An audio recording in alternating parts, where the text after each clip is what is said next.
Hello again, welcome back everybody. This is Feature Bootcamp, the first session of our Feature Bootcamp where we are going to be writing a brand new draft of a feature script in 8 weeks. We're going to start with talking about logline to outline today, so figuring out how to go from that logline, or that really simple expression of the idea, into the first steps of structuring the idea, or structuring the rest of the plot, and then we're going to work on pitching, or look at some of those pitches from contained genre movies from last week. Horror, thriller, and action in constrained environments. So we're on a stage channel, which means you do have to raise your hand if you want to speak. It's that little hand icon at the bottom of your Discord window. You then have to, once you're invited to the stage, you do have to click the accept button in order to move from the audience to the stage. We are part of Script Camp, which is one of many servers in our Skill Camp family. We're a nonprofit that offers free and low-cost classes to reach new skills and attain your life goals. We've got plenty of other servers that you can see here, including WordCamp, where we have weekly novel classes, writing groups, and meetups. On Saturdays from 12 to 2, we have Novel Bootcamp that's running on that server and will be until September 21st. We have Game Camp, which is our newest one, centered on game design, and we also stream gaming over there, which is fun. We have Film Camp for filmmaking, Toon Camp for animation, and lots more that you can see, including upcoming classes on Code Camp, which is designed for coding classes as well. So we have some classes that are free for everybody, like the one you're in right now. This is free and public, and we have some that are going to be for our supporting members. So if you'd like to persist past the free weeks of any program, you can sign up at our website, which is scriptcamp.net. You can sign up for unlimited membership, which includes access to everything that we do on every server, even though the website is called Script Camp.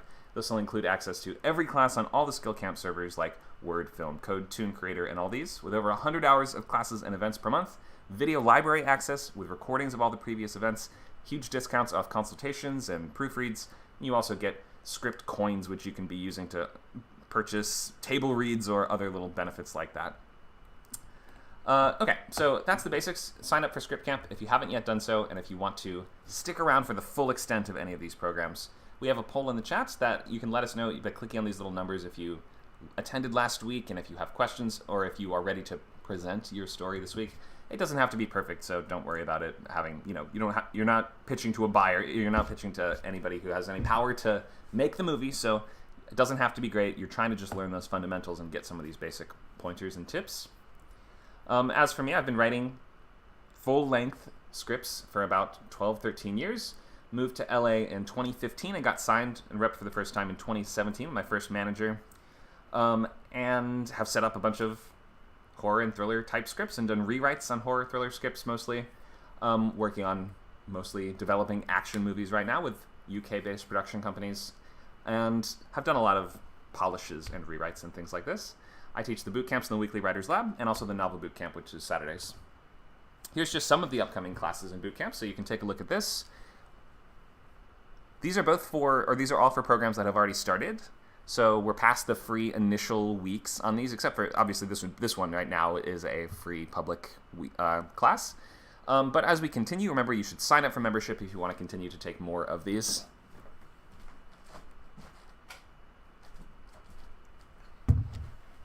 Okay, let's continue. So you can sign up, scriptcamp.net. We usually have a poll in the chat as well, where you can click those little blue numbers to indicate if you're interested in signing up or if you have other questions. So last week was concepts that sell in 2024, which we were really focusing on contained horror, thriller, and action, which considering the kind of state of the, let me tilt this down, hello, which considering the state of the industry that we're in right now, you have to kind of be setting yourself up for success and making sure that you are stacking the deck in your favor as much as you can. So just breaking in, these are kind of like the lower barrier of entry. Horror thriller doesn't need a big star. The limitations of the contained genre movie kind of add to the appeal of these movies in their own kind of way, which is just great. And so it is to your benefit if you're trying to break in to pick the genres and things that, first of all, you're most passionate about and most excited about and you like the most. But also just thinking practically, these are the things that are most likely to get made or sell in the current climate and year. So that's why we focused on those last week and why we'll be hearing pitches for those things today. Today we're going to also be looking at finalizing Logline and filling out the sketchbook, which is going to be that kind of unsorted, unformatted document that's including all of the early brainstorming and pre-writing work for your script before you get to the story beat stage. And even as you continue to work out your story beats and scene cards and more advanced pre-writing documents like this, you can be doing that in the sketchbook. So why don't we just go ahead and make that now if you haven't already done that. Let's just skip ahead a bunch of slides.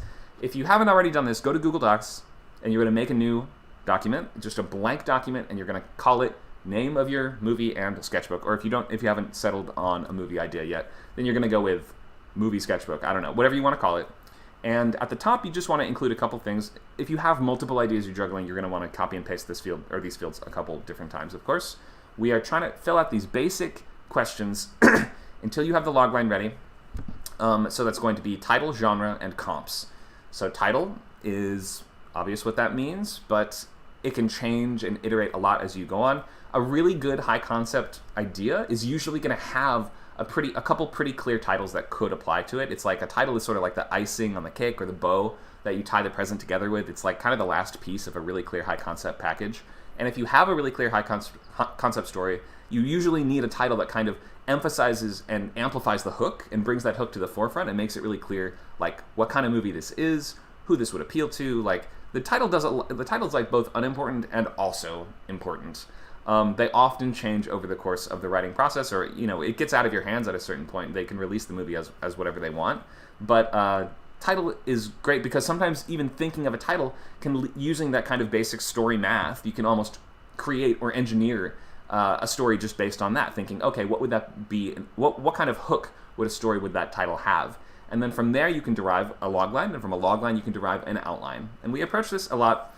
A lot of the time I suggest approaching this almost in this kind of, mathematical, architectural kind of way, or at least this is how I go about it. There's lots of ways of approaching this in lots of different styles.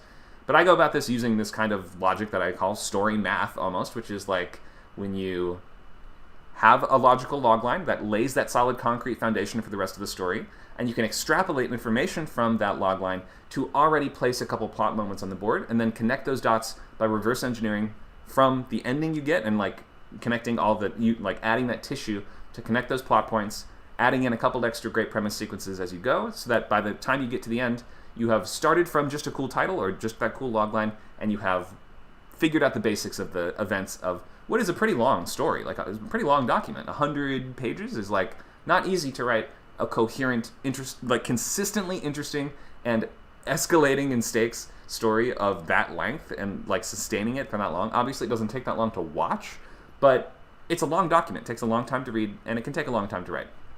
So obviously nowhere near as long as a novel or something like this. But with features, we're typically writing, we do these boot camps in 8 weeks because for a feature assignment, you're typically going to get between 8 and 12 weeks for your first draft. So I would practice trying to be able to write an entire feature. It doesn't have to be amazing, but like at least a vomit draft or whatever you want to call it in 8 to 12 weeks.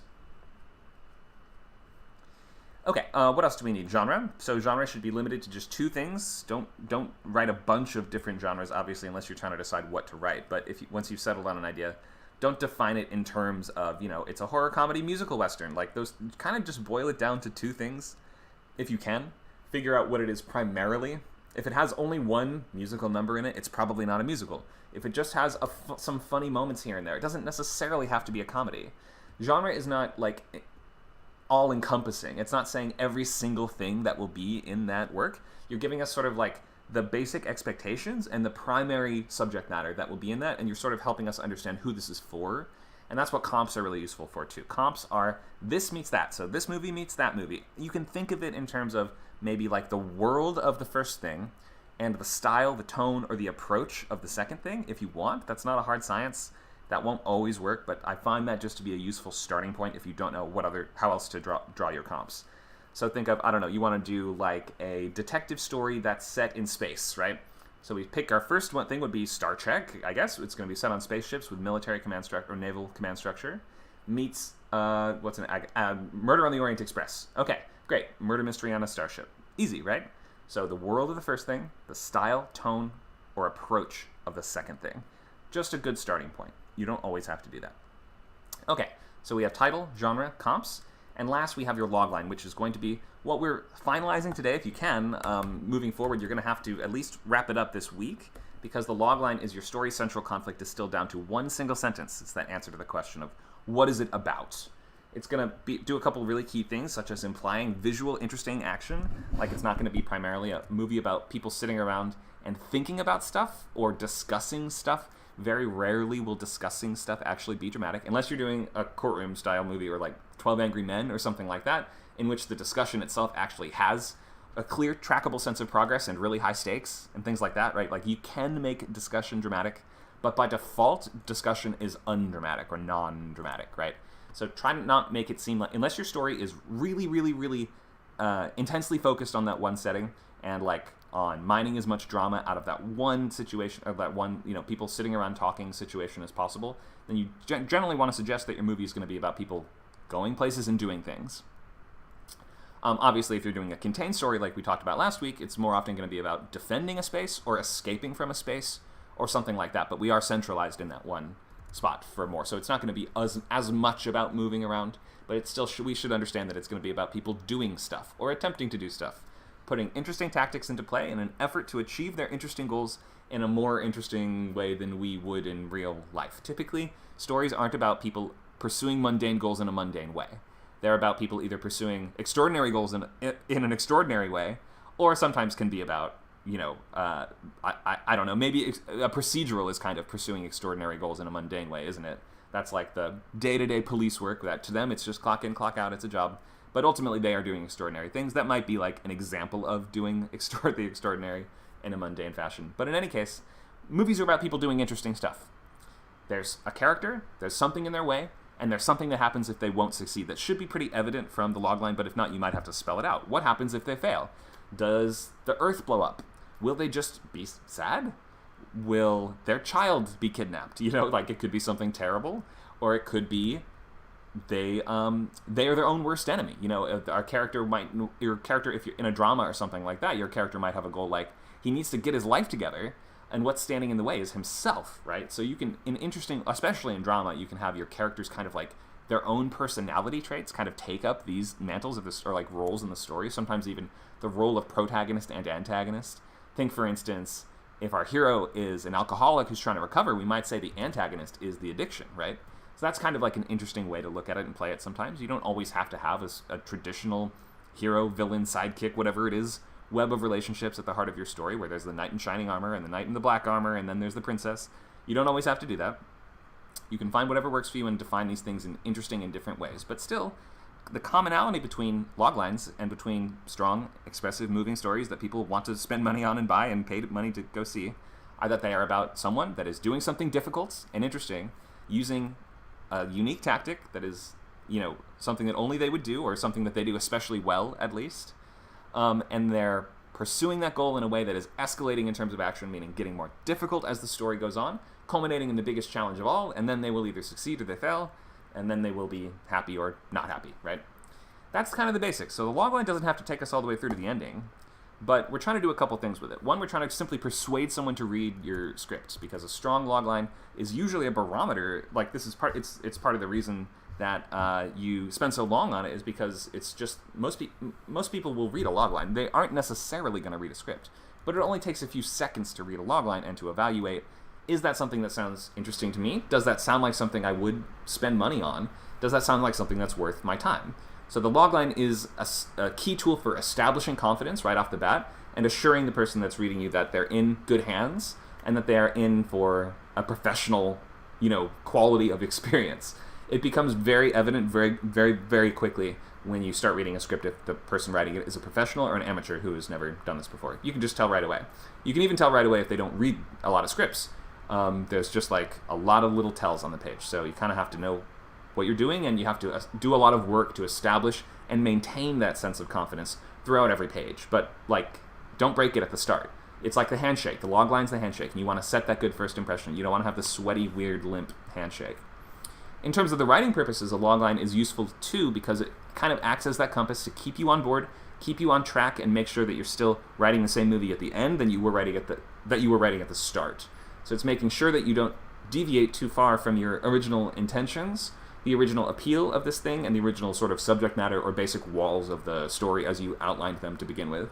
And it could be that you get to the end and you may now need to reevaluate, do I need to change the story to match the original logline because the logline ended up better than the story?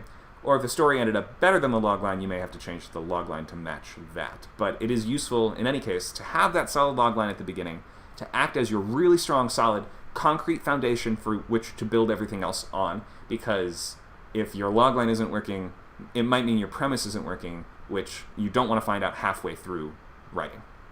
Hope that makes sense. So it'll give you a head start on outlining, because it will tell you where some of these sort of things are going to be, like where some of the key events in your story are going to be taking place right off the bat. And we can sort of assess that by looking at this default logline kind of template. You don't always have to stick to this. This isn't always what a logline looks like. But it is, again, a good place to start. If you don't know what else to do, if you don't know where to begin, if you're new at this, if you've never written a logline before, it is helpful to start with this.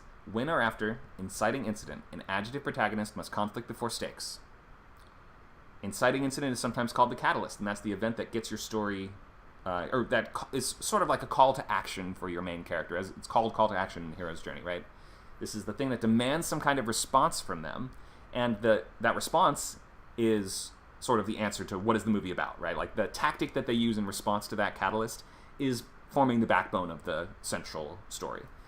Thank you for posting that in the chat. I see Dakota has shared the logline command in our Discord chat at the moment, which has a little summary of some of the stuff that goes into a logline that you might use to just help you as you sort out the very basics of your own. So take a look at that on Discord. And if you're watching on a different site like Twitch, Twitter, YouTube, Facebook, or Kick, then you should join us on Discord. You can find us at scriptcamp.net. Click that link in the top right and join our live and interactive classes on the Discord server. What else? I feel like I'm doing a pledge drive every time I do that. I'm like, and NPR can keep going for only $5 a day. Where were we? Okay, so log lines. That's what a basic log line is going to look like. We can figure out, well, so first of all, just to continue to basically define some of these essentials. Inciting incident is not the very first thing that happens in the story, usually. Like it takes a little bit of build-up. If you have you can have something interesting happen at the very, very start. That's more of your cold open, though, and the cold open then sort of will transition us into the Act 1 with that, and setting that base of normal. Like, we have to have a little bit of normal world for us to understand, because remember I mentioned movies are about people going on extraordinary journeys, not usually very mundane tasks and situations. It's about people addressing bigger challenges than normal. Then we have to establish what the normal is before we can understand what a deviation from it would look like. So that's why it's so important to not have your catalyst be the very first thing that happens, because we can't start by shaking up the world, because then we never understood what was shaken up. So even a couple minutes, even like the trend nowadays is shorter first acts, but even 5 to 8 minutes at the start of understanding who is your hero, what is the world they live in, what is their role, are they happy or are they not, and if not, what do they want, what do they desire, what have they been denied, some question like this that's going to tell us kind of what is the main, what is sometimes called the desire line for the main character, which is sort of saying this is the motivation behind his key objectives that is pushing him forward and moving him or her through the story. Okay, so inciting incident takes place usually nowadays between 10 and 15 pages in. Looks like we got a comment from YouTube from Javier Martinez saying thanks for this tutorial. Thanks for joining us, Javier. Glad to have you. We have lots of other YouTube videos on this same channel too, so you should check them all out. And we have new ones posted pretty much every week. And come join us on Discord, scriptcamp.net. Okay, so that's our inciting incident. It takes place about 10 to 15 minutes through the story. I would really, in terms of structure, it's pretty flexible in a lot of ways, but like, I would really not recommend having your inciting incident happen after the 20-minute mark. It seems like a mistake. It seems like something's off about the reading experience. If the catalyst doesn't even happen for 20 minutes, the reader will start assuming the catalyst already happened and they just missed it, or it was something less significant than what it really was, or something like that. So it can be a big problem if you wait too long for the catalyst. So make sure this is, generally put that on your plot board for around 10 to 15 pages in. What else do we have? Okay, an adjective protagonist, not just any adjective. We're picking an adjective that illustrates why this is the right character for this story, meaning that it's not just random. It's not just a guy, right? It's a character that feels like they have some need or some want or some question that is being answered in some way by the situation that they're being placed into. It's not like a guy must fight a shark in order to save his wife. We might pick, like, you know, an ex-marine biologist who was like, his arm was bitten off by a shark and he swore off of the job forever, right? Like someone like, what is that? That's just Captain Hook, isn't it? I just came up with a modern day Captain Hook. So someone like that has a clearer reason or like an investment in that journey or that kind of idea of the need that's being answered. Maybe the need in that case being to sort of move past this internal injury that is mirrored by that external injury, right? So he's not going to get his hand back like Captain Hook does, but he's going to maybe overcome his trauma and fear of the sea or of the shark or of maybe he'll rediscover his love of science or any number of things like that, right? It's not just a guy must fight a shark. That's why the adjective is so important and why you can't really overlook the adjective. And the noun that you choose to describe your character is also important because you can describe a person by a lot of different words, right? Think of, in the context of a story, what matters the most. It could be that your character is I'm writing a movie about welders right now, right? You might in your logline, you might say a disgruntled welder or whatever it is, right? Or you can define them based on their role in a family. You might say an overtaxed father. That could be the same person, the welder and the father, but you've chosen a different noun to refer to that character in order to relate them to the story in a different way. Do you see what I mean?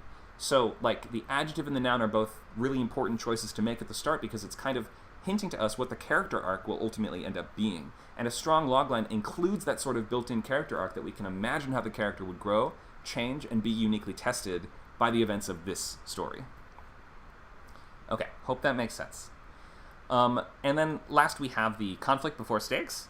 Conflict is going to be that main sort of action that they're taking part in the second act of the story, meaning that it's usually going to include the antagonist if there is one, or the forces of that antagonist. So you have to sort of tell us, what is your hero up against? What obstacle are they attempting to overcome? And it should seem difficult.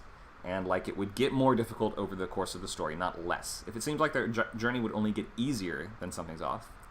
That ties into the idea of stakes, which are sort of what your hero stands to lose or gain, like gain or lose. They're kind of both tied into stakes. But basically, what would happen if they didn't act or if they messed up, if they failed or if they didn't act at all. And that is sort of telling us what is the gravity of the story, right? Is it just my best friend will be mad at me or is it the world will be destroyed? Something like that is important to understand so that we know how the movie will, again, sort of progress. Okay, so we're trying to give that overall impression of who's the main character, what are they struggling against, what will be fun and interesting about this, what's unique, original, and different than what we've seen before, and simply what will the main character be doing on screen? What are they struggling against, and how do we understand their progress towards accomplishing those goals? Okay, so I will take questions on loglines before we go any further. Does this make sense to everybody? Does anyone have... we're not going to share loglines just yet, but I will take just questions on these basic elements of them or anything that's unclear here. Feel free to raise a hand or to use the text chats.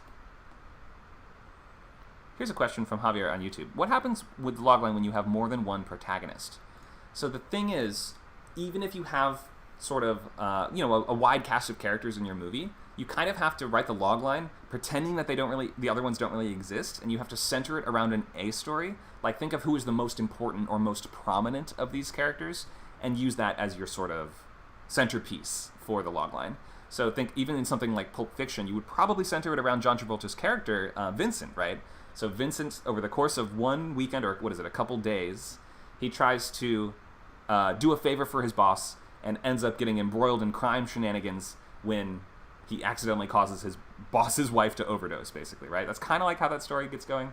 Obviously, a logline for Pulp Fiction could look like a lot of different things, but in any case, as you write your logline today, 2024, the current year, you're going to want to emphasize that A story more than any other. So sort of pretend there are not other characters beyond protagonist, antagonist, and central relationship. If those three. You may not even need all three of those.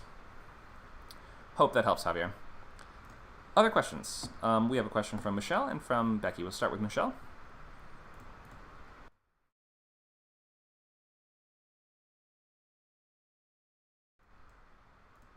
Hi, Michelle. You're on the stage, but I'm not hearing your mic.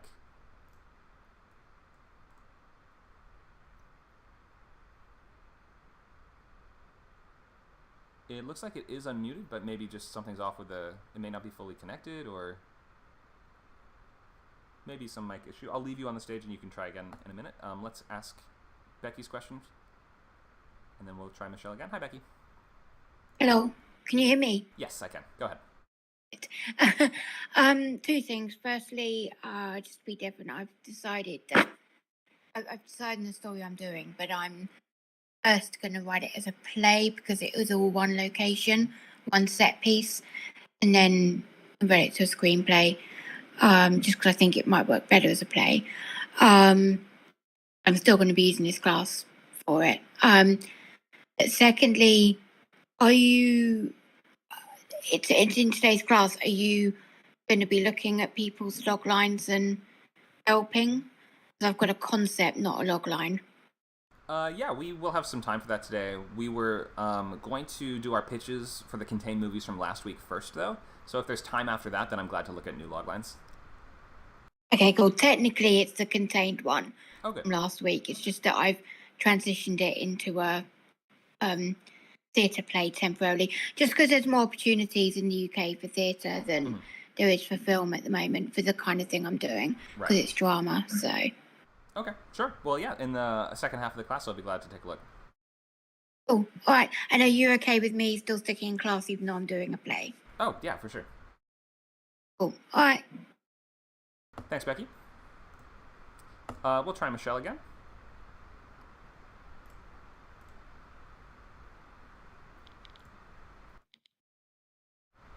Hi, Michelle, you're on the stage. I heard a little something. Try talking again. Can you hear me now? Yes, I do. Okay, it's on push to talk. I don't know how to change that, but okay. So when I posted my log line here, I forgot to put an adjective to describe my my main characters. I put two different versions. It's a cannibalistic serial killer abducts the daughter of her lover, or a cop must stop his lover from killing his daughter. And I don't actually like either one of those, but maybe you can help me with this. Sure, in the second half of class when we share the loglines, I'll be glad to give you feedback. To begin with, I would suggest, though, start with the inciting incident. So use this little template here and see if you can make it work that way, and then we'll do feedback later. Okay, thank you so much. Sure, thanks for sharing. Okay, here's a question from Talking Palm Tree. Is the logline the thesis of the movie? No, not at all. So the logline is a marketing tool, and it is to help you stay on track in your writing. It is not necessarily the theme of the movie. It's not the message of the movie. It's not like the dramatic argument of the movie. It might kind of like imply or suggest those things, but that is not in our stated goals at all. Thank you for that question. Let me see. Any other questions?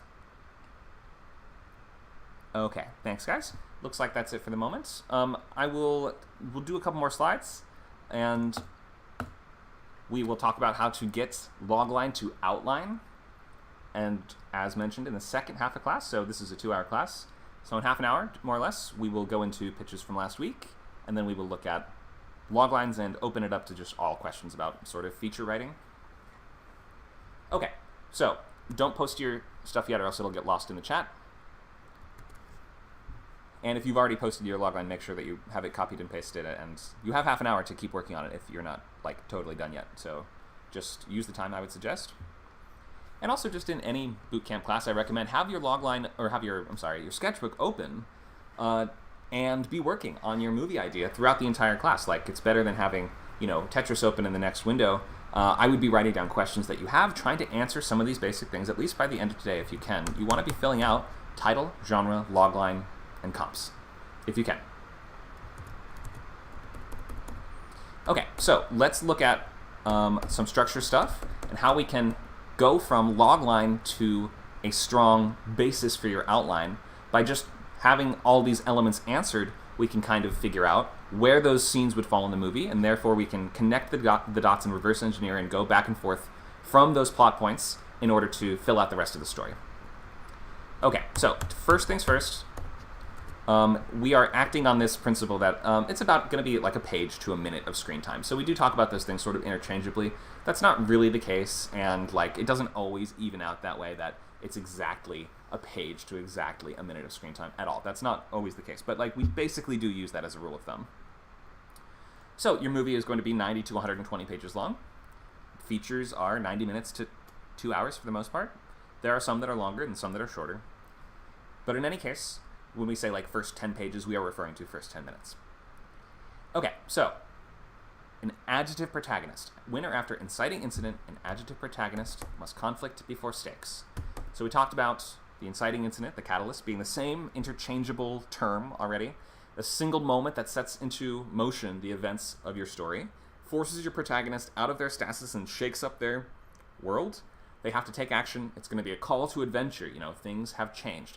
This is going to be, when stormtroopers blow up his parents, or his, adopted parents' farm, essentially, Luke Skywalker needs to join the rebellion, right? It's not going to be, the catalyst for Star Wars is not the opening scene with Leia recording the message on R2-D2.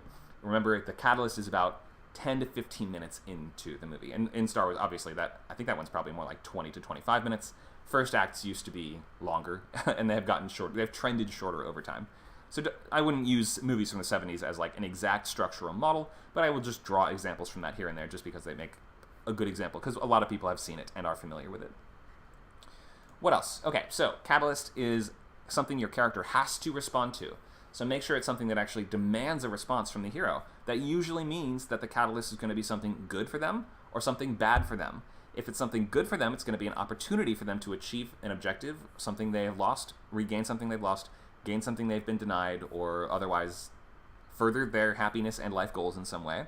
And if it offers something bad for them, like it's a negative possibility, the story is usually going to be about them trying to get things back to normal or to defend what they have, right? That's going to be like the small town sheriff his town gets attacked by giant mosquitoes.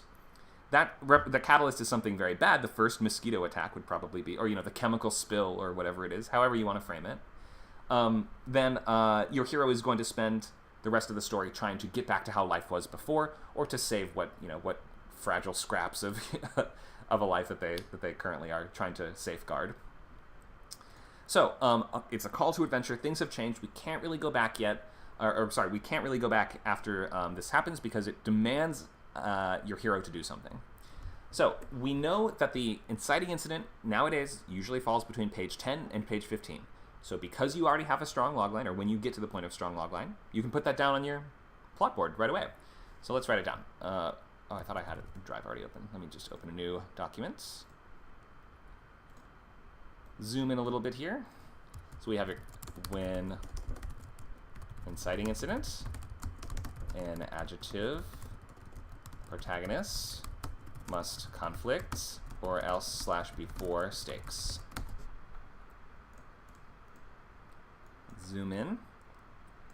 All right, so let's list out the different pieces of the story that we can already start to put into place, right? So let's start by writing out the story beats. You don't have to do this now, but I'm just going to do this to demonstrate to you how you can go from strong logline to a sort of rudimentary outline right off the bat. So the story beats, as I kind of conceive of them and teach them, and this is like a modified version of Save the Cat and Hero's Journey and everything else that we've seen before. Nothing about this is unique, original, or patented necessarily. We have your intro, catalyst, what I call trying the locks.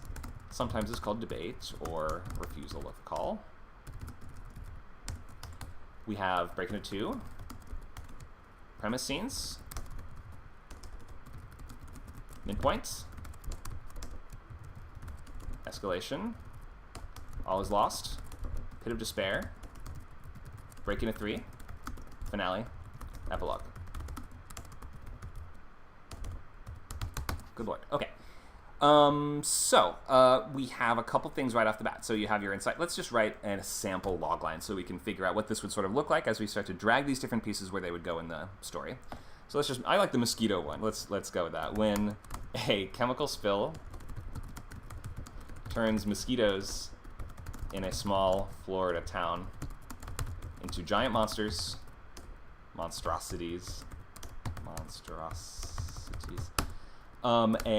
Let's go with hemophiliac sheriff must unite a fractured group of nursing home residents to turn the tables and save the town.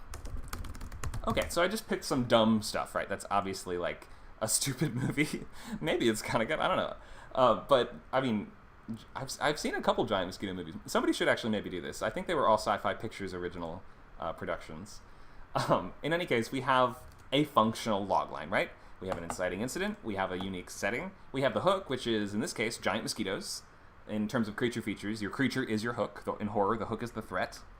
We have a sheriff that is connected in some way. Obviously, I don't really know what I mean by the connection between the hemophilia and the fact that he's now fighting mosquitoes. I just chose something that was like connected to blood in some way. He must unite a fractured group of nursing home residents. So that tells us this is a contained creature feature that takes place in a nursing home with a sheriff and a bunch of old people versus giant mosquitoes. Okay, maybe I would watch this. Maybe I convinced myself. Talking Palm Tree in our chat says, that movie hits, though. Thank you. Okay. It's a freebie if somebody wants it. Let's figure out where some of the key moments of the story would fall. So we already know, based on just the structural templates that we have, where all the page benchmarks for all these story beats are. Again, you don't really have to have this memorized or have this like ready to go off the top of your head already.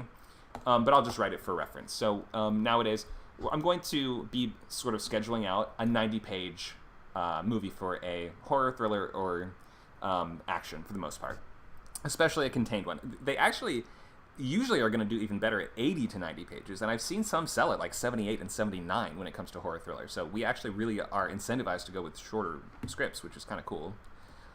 So we are going to figure out what the let's write out the page counts really quick. So we start with our intro, which is going to be, let's just say 1 to 10. Your catalyst I'm going to put on page 10 because this is a quick, horror, thriller, and action are fast-paced genres. We like a catalyst to come a little bit earlier. So for trying the locks, we're going to say 10 to 25. Break into 2 on page 25. Premise scenes is going to take us from 25 to 45. Midpoint is nice because it's right there in the middle of the story. So a 90-page story, we immediately know we'll have the midpoint on page 45. Escalation is going to take us from 45 to 60. All is lost right there on page 60. Pit of Despair is going to take us from 60 to 70. Break into 3 right there on page 70. Finale is going to take us from 70 to 85. And then epilogue will take us from 85 to 90. If this wasn't a horror thriller in the 80s or 90s, it would pretty much be finale up until page 89, and then like 1 page of finale, or 1 page of epilogue, if that. They sort of just end after the climax is over. I recently saw The Beekeeper with Jason Statham, and I was kind of like, oh wait, this just ended right after the climax. There was no epilogue here, and kind of like a throwback to, that older style of action thriller type movies. Okay, so there's our page benchmarks, and we know basically now where a lot of the major events of the story are going to unfold. You don't have to stick exactly to this. It's not always going to work. You can move these around as needed, and when you write the movie, you're going to end up rewriting it anyway, and so like it's not going to feel as rote and locked into place as it might seem to begin with. In any case, let's figure out where some of these key events will be. So we have our inciting incident. The chemical spill turning the mosquitoes into monsters, right? That's our first thing. Okay, let's click, and we'll copy that. And we're going to paste that onto our plot board right away. There we go. We have our catalyst. Now let's do an adjective protagonist. A hemophiliac sheriff. It's still kind of dumb and flimsy. But in any case, let's mark where that would go. So that's going to be what we have to establish in the intro. Hemophiliac sheriff. I'm not sure exactly what that would affect about his personality. So obviously, you want to pick something better than that. Let's maybe say something like a cowardly small town sheriff. Oh, we already said a small Florida town. So a cowardly sheriff. There we go. He's a real chicken, and this is the first real crime he's ever run into, and now he needs to sort of step up and be brave and gain some courage to save these old people, right? Okay, so cowardly sheriff. We're going to put that under pages 1 to 10, and that's what we're going to establish about him in our first couple scenes. So we can already sort of leave spaces for a couple scenes that are going to hit this home and emphasize this as much as possible, make it seem like this is who he is in his kind of stasis, in his normal world, and until the catalyst happens, he's happy to continue like that. Conflicts. Must unite a fractured group of nursing home residents to turn the tables. We're going to put that under premise scenes. And then immediately you know that you can make room for a bunch of scenes under there, and they're all going to have this basic description of the action happening here. You can then usually pretty easily step back into your break into 2 and say, okay, this is the moment where our character now decides on this course of action or is kind of forced into this course of action, but otherwise needs to sort of feel like they are voluntarily moving through the story, not just like they're being dragged through it every step of the way. So it becomes easier to sort of figure out other plot beats once you already have this done. and save the town. Okay, save the town tells us what the stakes are, right? So because the all is lost moment is a moment where your character has either failed at their goal or seems that the failure is now inevitable, we can put that down here under all is lost. So save the town equals the all is lost moment is the town is destroyed or seems inevitable that the town will be destroyed. So that can mean different things in different stories, right? So in this case, we might imagine that if our hero is spending most of the movie squashing giant mosquitoes, maybe they find the hive of the queen mosquito, right? It would seem inevitable that the town would be destroyed if they found the biggest, scariest mosquito of all that they couldn't even kill. So that's what we can imagine the all is lost to be. Let's say the hero discovers the queen mosquito, and let's add insult to injury. It kidnaps his child. Let's say his dog. There we go. People love that. People love when the dog's in danger. Okay. So we have a couple plot beats already on the board. We have the type of person we need to establish in your first 10 minutes. We have the event that kicks off the story. And we have where the story needs to sort of go, so you can sort of see how much space you have now to expand on this situation presented from the catalyst into trying the locks. And you can then consider how your hero would either take active steps towards achieving that positive opportunity for them, or how they would take active steps towards preventing that negative thing from happening. So obviously it's going to start with investigation, figuring out what these giant mosquito things are, and then, because our hero is a coward, right, he's going to try to find other ways of dealing with the problem. The break into two is where our character sort of now realizes the situation they're in and makes a definitive choice that is going to set them down the journey of the story. So we're going to be, you can see already, we're going to have to be maneuvering him towards the nursing home in the trying the lock sequence, and we're going to have to be locked in the nursing home by the break into two. So let's say hero realizes he's stuck in the nursing home, and now all these old folks are their only hope of fending off the invasion. So notice something about the structure is that we alternate between sequences and single moments. So the intro is a sequence, a group of scenes that takes us from 1 to 10, whereas the catalyst is just a single moment, one single thing happening on page 10. Your catalyst should not be a sequence of things happening. We have to have just one catalyst, because only one event is going to be the most important thing that catalyzes the action, the journey, and the change of the story. Okay. Sorry, so, Connor, can you zoom out a bit? We can't see the left side. Oh, yeah, my bad. Sorry about that. Okay, so we have our intro and what we need to learn about the character. And of course, if we're doing a creature feature, we can add in a free thing at the beginning, which is cold open scare. Monster moment, like a hint of what the monster will be. That's sort of just built into the genre. We like to open with something sort of scary right off the bat. Okay, so we have our intro. We're going to be meeting the other characters and seeing the problem that our hero faces, which is that he's kind of cowardly. We have our catalyst. We have your trying the locks, or the basic idea of it. We are going to be get him to the nursing home. So that sort of is already telling us that in the intro we probably want to be meeting the residents of the nursing home as well. Might be a nice way to do it. You know, he's answering, you know, sometimes they'll get like calls from nursing home residents that he ends up having to come get somebody's cat out of a cupboard or whatever. You know, stuff like that would be a nice way to... This is like the movie Slither, I'm just realizing. I'm just writing Slither, aren't I? Okay, so we have intro, catalyst, trying the locks, break into two, premise scenes. We don't have the midpoint or the escalation, but we have the all is lost, and so that is going to help us fill out the earlier sequences because we know where we're going. We know that resistance that we need to add towards getting there and sort of barriers that we can layer in after the fact so that we know like what would get harder and harder about this.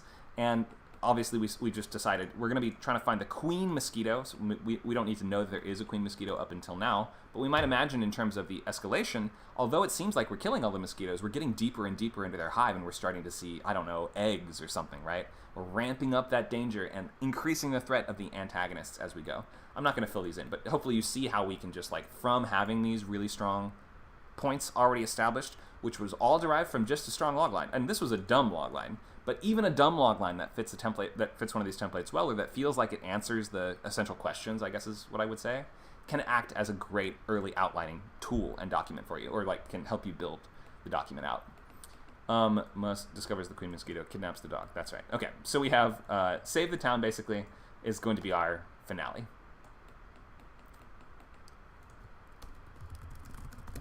Meaning that I assume the queen mosquito gets free of its cave that it's been living in. It starts rampaging through the town like a giant kaiju. We're going to need Godzilla for this one, I feel like. Or perhaps a big truck full of industrial pesticides that we force it to stick its proboscis into and make it drink all the pesticide or something like that. I don't know. A lot of ways to get rid of a giant mosquito. Giant bug zapper, perhaps. Okay, so we're at the end of this little sequence where I wanted to demonstrate how to kind of do that. We started with the logline, and you can even do these little highlights if that's helpful for you to sort of like visually establish where these different things would kind of go. And then, let's go back to our little demonstration of it here. Adjective, or inciting incident is the easiest one to just move to the board. You just copy and paste it right over. We have your adjective protagonist, and that's basically what we're learning about the hero, the limitations they face, the tactics they use, the quirks and personalities, the things that they want, or the things that they've been denied. Are they happy or are they not happy in your intro? We have your conflict, which is the primary action of the middle. It's taking up the premise scenes all the way up to the midpoint, so there's a solid like 25 minutes of the movie, so make sure that you feels like you have really solid premise scenes. Sorry, Connor, can you zoom out again? Oh, yeah, sorry.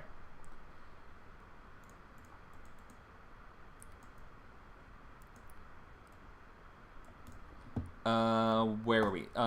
Conflicts, yeah, and we have conflict before stakes. So stakes are usually going to be linked to this all is lost moment. So the moment where the character now has clearly failed or seems that failure now is absolutely inevitable, cannot be prevented, and it's all over. So you have 1, 2, 3, 4, or 5 things to stick on your plot board right away from just the really strong concrete foundation of the logline. So I hope this is clear why we spend so much time on the logline and why a logline is important and why it matters and why it's not just like some after the fact thing. You can just write whatever movie you want and then just kind of figure out what the logline would be. It helps if you know what you're making before you make it. Okay, let's take questions about loglining and outlining before we go into pitching stuff. Anyone want to raise a hand or use our text chats? Feel free to do so now. Michelle, go ahead. Can you hear me? Yes. Okay.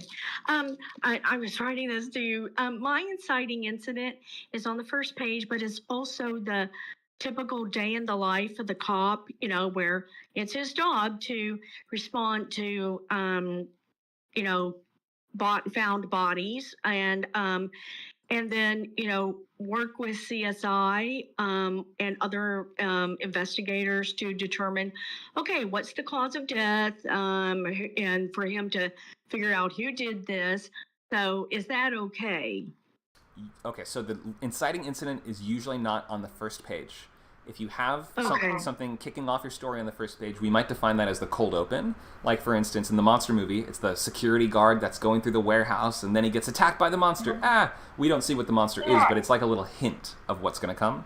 So you can definitely have that kind of scene if you want. The first murder that we see from the serial killer, or something like that, where we might, you know, start to suspect who it might be, or along those lines, right? But usually we need to establish the normal world before we can shake up the normal world. And that's what the catalyst does. The catalyst shakes up your character's sense of normal. Okay, well, then I was thinking that, you know, I was going to change who was murdered because so in the beginning it was this young girl who had been in a gang, and I wanted it to not be related to the serial killer, but then I decided, no, she's going to be related to, you know, she's going to be the first victim that's found, you know, that the serial killer kills, but and so I was going to have that being the inciting incident, as well as, you know, the normal world, but you don't know that it's the serial killer who has killed her. Okay, that sounds fine. Yeah, you can totally do that. Okay, and then I put romance in there, my log line, because the cop and the serial killer become sexually involved. It's not, I wouldn't say it's really romance. It's more just like, I'm horny and I want to sleep with you. You know, that. That You might know. be, have you considered the title erotic thriller, or have you seen any of those? Oh, yes. I mean, I didn't think of that, but I mean, I could change it to be a romance where that's part of the conflict is that, the cop is married and he's not being faithful to his wife. I wanted the cop to be a conflicted character, and but maybe he does fall in love with the serial killer, and you know, so maybe that could work, and that's part of the conflict is that he's in love with her, but he's got to chase her down and stop her. Okay, yeah, totally up to you. To me, it sounds like an erotic thriller. Just I've done a few rewrites on them and have studied them a bit. They usually are going to center around a character with this sort of dangerous central romance, and the closer we get, the more danger we're in, but we can't stay away because they're just like obsessed with each other, that kind of thing. So that is kind of what it sounds like to me. I would consider using that label, whereas romance more sounds like that you are trying to portray almost like a positive thing between them. Or like they're going to end up together or something like that. I guess maybe I'm sort of conflating the traditional romance with what you might see as like romantic thriller, I guess. But I would consider calling it erotic thriller. That to me just makes the most sense off the bat. That might not have been your question, but I hope I answered your question. No, it's okay. My question was just about that. Can my inciting incident also be the normal world for the cop, and maybe the serial killer? I mean, we don't. I would say in the second scene is when we meet the serial killer. She's a CSI agent, and we think she's just a normal person, and well, she is. She just likes to kill people. So and she's got. Well, she doesn't like. I mean, she has a mental illness that she's hiding.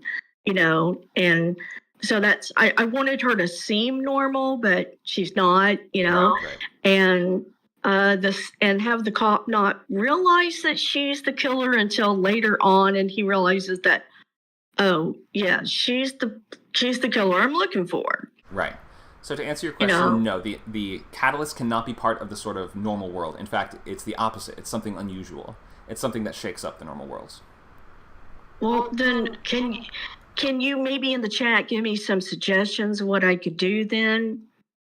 For what? To get My your protagonist invested in the story? Go ahead. But for my catalyst, could you, like in the chat or something, give me some ideas of how I could then write my catalyst then? Because I wanted the first murder that the cop is investigating. I wanted it to open up with this young girl who has been found, and she's dead, and she's been maybe she's been part of a gang murder. Maybe she hasn't. They're not sure, but it's the cop's job to investigate this. And then, then there's other murders that that don't seem to be related that he has to investigate, and that the first murder is after the first murder when he's trying to figure out who killed the young girl. That's when he goes to the CSI offices, and they're looking at the body and trying to figure out, okay, we know she was this old, we know she was killed this way, and et cetera, and that he's there taking the notes and maybe working with his buddy and figuring out, okay, so this is what we know. Now we have to go find her killer. Okay. And then the second murder is something else, and he has to do the same thing. And this is his job. He investigates murders every day. Okay, so it sounds like your catalyst is probably your character sees a link between multiple deaths and starts to suspect that a serial killer is either involved, or if they already know about the killer, then he's like, I think these are victims of this killer, and now I have I have a line of investigation towards catching her. So this would be the moment where he's like, if we start the story, he's already on the case, they've already found the body in the opening scene, then your catalyst is probably that moment where they're doing the autopsy, or they're looking at the photos, and they're like, wait, every victim has a map of Indonesia branded on their left bicep. You know what I mean? Yeah, that's something like that. There's some connection, there's something more. So a scene like that is probably your catalyst. Okay, so I like that, he begins to suspect, that he has figured out who the killer is, or he, or that, there's this this map of Indonesia branded on every bicep, something like that, something that connects every killer. So, all right. So I think I'm going to go with the second one, that there's something that connects all of these killers. And maybe the first kill though could be a MacGuffin, and it could red herring. I'm sorry, it could be a red herring, and it's not connected, so it kind of misleads the audience into maybe it's connected, maybe it's not, and this is my first one. I don't know what to do. That's okay. So yeah, just you're doing fine. So yeah, keep trying your best. Use your logline as we discussed today to figure out those basic plot beats. And if it turns out you don't have a strong enough or if it feels like you don't have a strong enough logline to figure out the plot beats from it, you may need to just spend a little longer in figuring out what the logline is. Yeah, okay. I really appreciate it. No problem. Thank you so much for sharing or for asking these questions. Okay.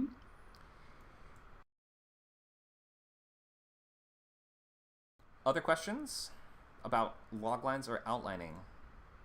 I see a raised hand. Go ahead. Hello, I was wondering how you'd lay out a logline where the stakes aren't, if they don't do it, things get worse. Instead, it's if they do it, things get better, if that makes sense. Oh, okay. So this is a story kind of like your character. I'm just going to make something up. Your character lives in a gutter. He's like in poverty and homelessness, and an opportunity comes up for him to get out of that. And if he doesn't take it, then he'll just stay in his crappy situation. Is something like that? Yeah. Okay. Yeah, you could totally do that too. That's like your sort of Charlie and the Chocolate Factory style story, right? Where we have a character that has a big opportunity come up. And in that case, you sort of need to emphasize why it is that they are going on that, or why that journey is tempting to them, or something like that, right? So when an impoverished boy finds the golden ticket, then we kind of understand that his motivation might be to get out of the crappy life situation.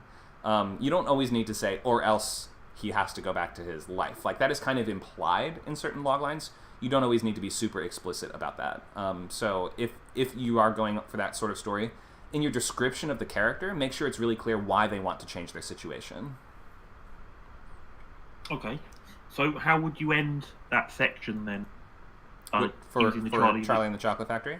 Yeah. So let's figure it out. So it would be when he finds the golden ticket, let's call him a scrappy, enterprising young boy. I forget his exact personality. He's, if I remember, he's kind of quiet, actually.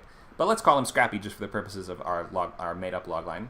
A scrappy orphan, he's not an orphan, a scrappy young lad must endure a series of bizarre and colorful challenges in a chocolate factory in order to achieve the golden ticket.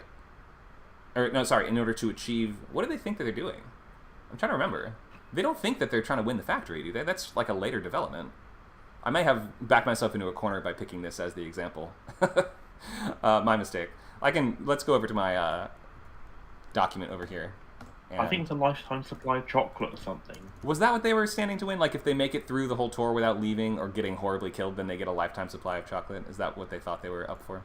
Maybe that's it. Well, I don't think they were going to knew that they were going to be picked off one by one. Yeah, like Jigsaw. I can answer that. Oh, you can? Great. I'm a big fan of it, yeah. So in the book, the thing is that they would receive a lifetime supply of chocolate. The actual thing they won was the factory, but they didn't know that. So everyone who applied would win a lifetime supply of chocolate, and you got to think the period in which it was written, chocolate wasn't exactly chocolate was more of a luxury. It's not like now where kids eat chocolate all the time. So it was a huge and of course the tour of the factory, which everyone had been talking about because no one had been allowed in there for years. So that was the other reason for entering, is that the five golden tickets got them into the factory as well. So I would look at something like this. To win a lifetime supply of chocolate, a poor starving boy, see how we can kind of include that sense of that's why he's doing it, because he's hungry, right? And a lifetime supply of chocolate would be something that would get him out of his situation. Must navigate a series of bizarre challenges presented by a candy-making madman.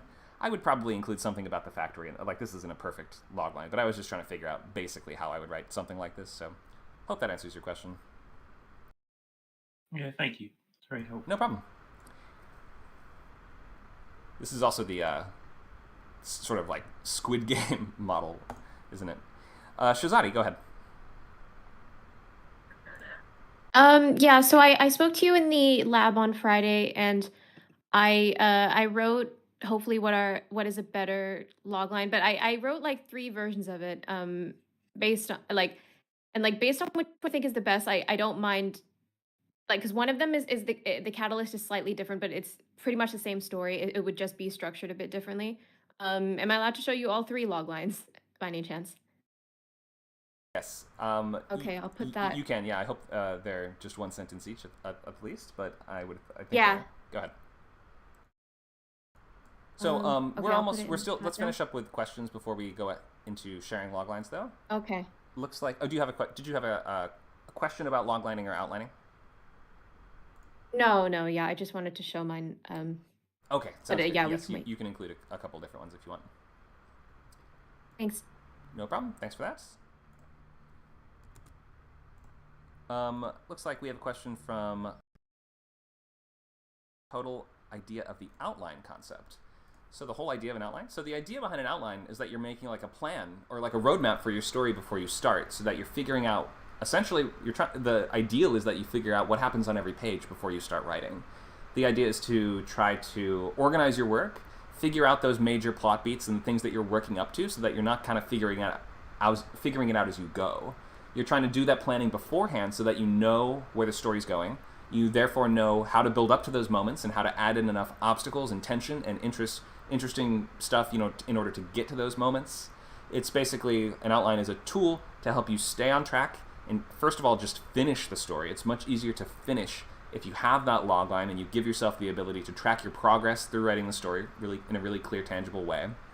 And beyond that, it is, a way to work out all the problems, the potential kinks in the story, the things that don't make sense, the areas that you haven't fleshed out enough. It's going to help and support you all throughout the actual weeks of writing the script. So it's helpful to spend the extra time at the beginning on the outline and on other types of pre-writing like that, in order so that you're not flying blind.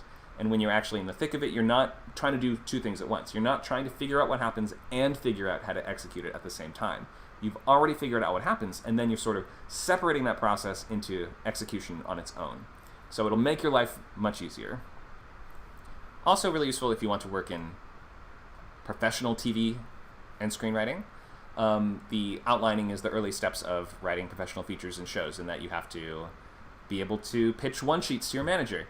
You have to be able to come up with an early draft of an outline for your showrunner on a TV show. You have to be able to take other people's outlines and write a story based on that outline and give your outlines to other people so they can do the same. So it's really important all throughout professional writing to understand the different types of outlines and how to write them. Thank you for the question. Let's see. Any other questions before we continue? Javier says, got it. Thanks. No worries. Thanks, Javier.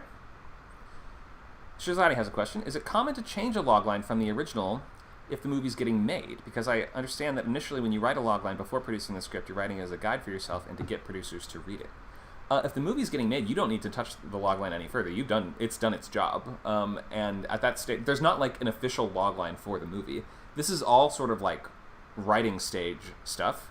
When the movie's gotten made, and like what you see on the IMDb sort of blurb and things like that, they're not written by the writer for the most part. I suspect that the writers of some movies are the ones doing the Wikipedia summaries, just given how some of them are written, but that's usually not the case. So the idea is, once the movie's gotten made, logline doesn't matter anymore, or your logline doesn't matter anymore. It's out of your hands. Okay, yeah, 'cause I was curious because like sometimes I see on Letterboxd that the logline, or like maybe it's not a logline that they show in Letterboxd, but like the description, it sometimes doesn't seem to match like the typical logline template. Yeah, it almost never will. The whole idea of loglines are something that we're never gonna see the original logline for 99% of movies unless the writer chooses to go out of their way to share it, and usually they just don't. So this is kind of like an internal document. I wouldn't think of this as like the public face of the movie in any way. Oh, okay, all right. Good question. Let me check the chat to make sure there were no other questions I missed. And then we will go into pitching time.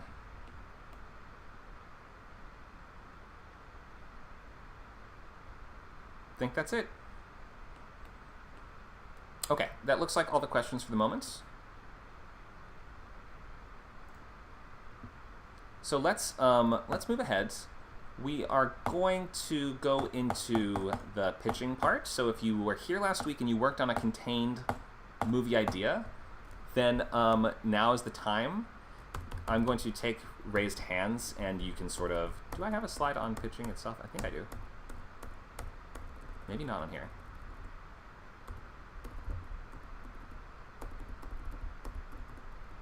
Not on this one. That's okay. All right, so the way this is going to work is that I'll call on one at a time, and ideally you're working on the thing that you started last week. This is not something brand new that you've just brought for this class. I'm going to prioritize those that were here last week and that already got that early feedback on the first part of their on the first draft of their logline and stuff like this. So if you have already started and you know have the basics already down, then feel free to post your stuff in the chat now. Post your logline, or maybe it's a few sentences, more of a pitch, and you don't actually have a full perfect logline for it or something like that ready to go yet. That's all totally fine. Okay, so let's get started. We've got who knows how many to get into. There's what, 14, 15 people here in the audience, so who's to say? Let's check the raised hands. So you will also have to raise your hand and speak out loud and do this verbally. This is a very social job, and pitching is a very it's a type of public speaking, right? So you gotta kind of get used to this idea of speaking in front of others, trying to stay on track, stay organized, control your breath, not talk too fast, talk too slow, all these things like this. Okay, let's start with Luke. All right. So I haven't gotten too far in the actual plot beats, but here's what I have. Title, nailed. Easy title. It's contained horror. I'm looking for a religious comp, but I can't find one yet. So far my comps are Creep and Misery. And because it's sort of a two principal character movie. My logline: when a grieving widower answers a religious ad promising to heal his soul, he is crucified by a sin-obsessed pastor and must find a way to appease his captor and break free. Okay, yeah, we talked about the whole contained movie about somebody who's crucified. That's great.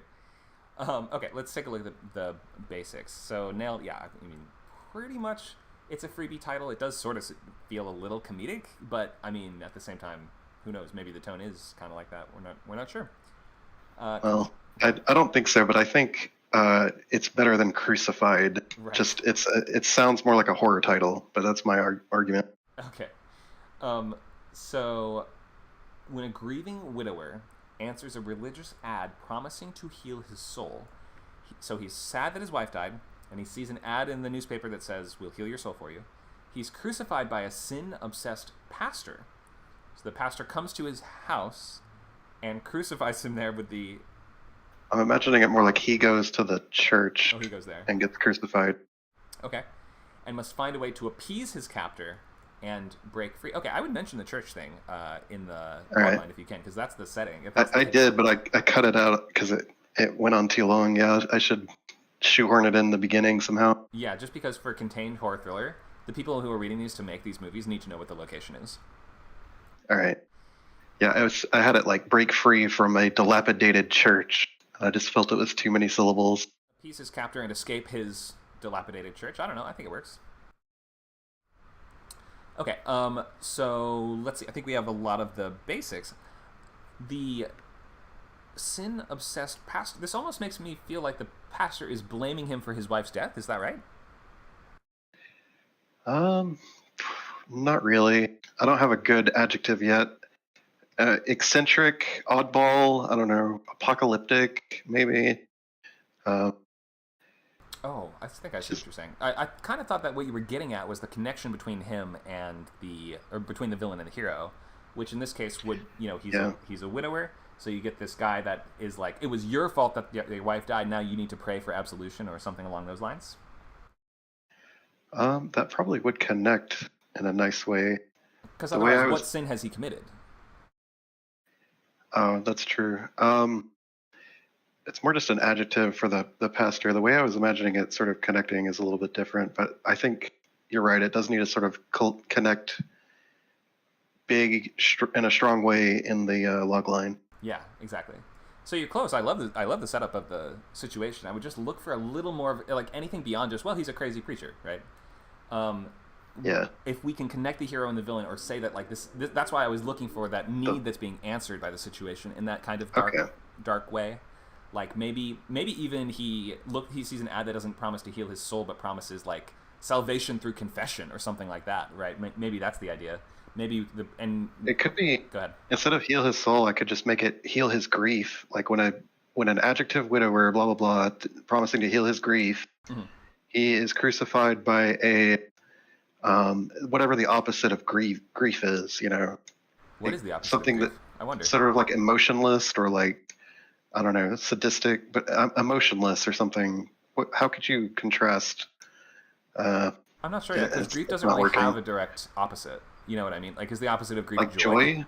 A joyful I guess. I'm not sure that. But like joyful in like a sadistic way, like or just like self-satisfied. I don't know how to say that in like a horror tone. Mm-hmm. That's okay. We don't have to solve all the problems right now, but you will find the answer if you just work at it a little bit. Looking good though. I like the essentials. Mention the location, so the church, because if he's trying to escape from a specific location, we need to know what the location is, and sort of the fun and games that would be promised by the logistics of that place. All right. And then connect the hero and villain, and you should be in good shape. All right, perfect. Thanks. Thank you. All right, let's keep going. I see a raised hand from Becky and Habibi. We'll start with Becky.